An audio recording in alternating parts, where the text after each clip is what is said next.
My name's Alyssa. I'm one of the physical therapists at Rise Physical Therapy here in Fayetteville. And today I'm going to be showing you a foam roller routine specifically made for runners. And so foam rolling is really good, especially for runners, because not only can it help aid in your recovery after a long workout or a hard workout, it can also help with injury prevention by keeping your muscles and your tissues nice and mobile and getting rid of any knots in the muscles that might be there. So the first thing that I like to roll out after I run is my hamstring. So what you want to do is get the foam roller underneath your thigh, and then you're going to lift yourself up, just kind of roll back and forth a couple of times. Make sure you get the whole length of the muscle, and then you do have multiple parts to your hamstring, so I would also kind of turn out to get the outside edge of the hamstring. And then I would also turn in and get the inside edge of your hamstring. So that way you've made sure that you've gotten the whole thing.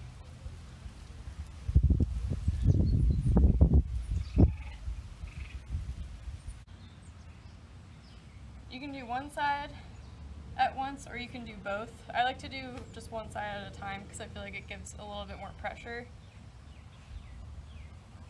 And then make sure you kind of move the foam roller down too, so you get the bottom part of the calf and the soleus muscle.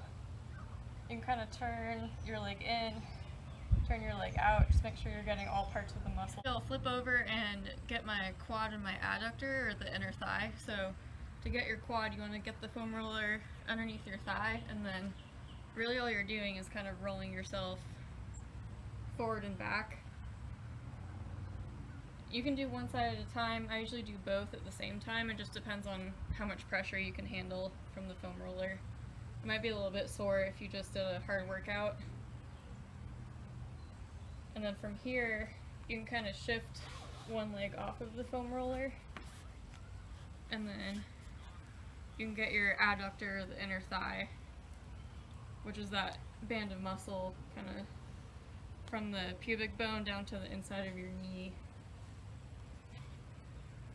So just make sure you get the whole length of it. I would make sure you get both sides done. Just do a few passes on each muscle. And then after the inner thigh, usually I'll flip over on my side to get my T-band. So this will be the one that's probably the most tender for most people.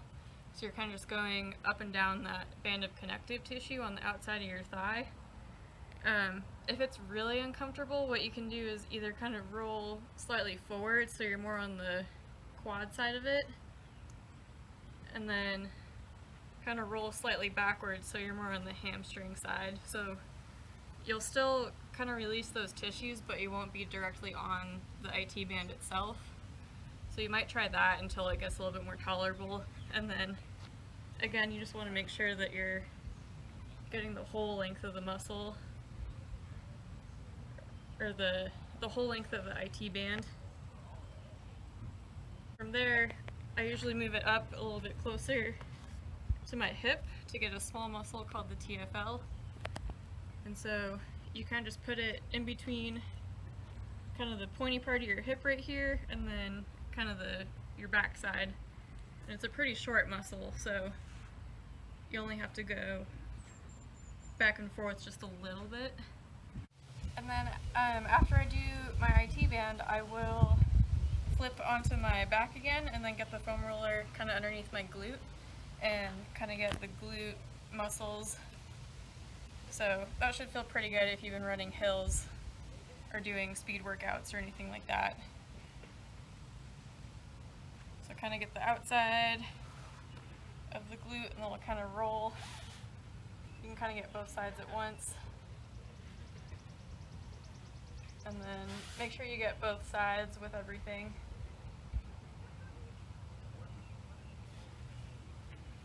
You want to get the foam roller underneath your shoulder blades, support your neck, and then just let gravity kind of help you.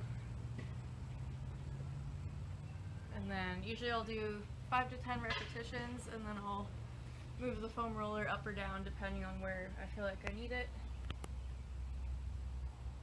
I like to do them on the foam roller, which is going to be more intense, so If this feels like too much for you, if it hurts your low back, or if it just feels really tight, what you might want to do is just come down to the ground and just do a normal press up.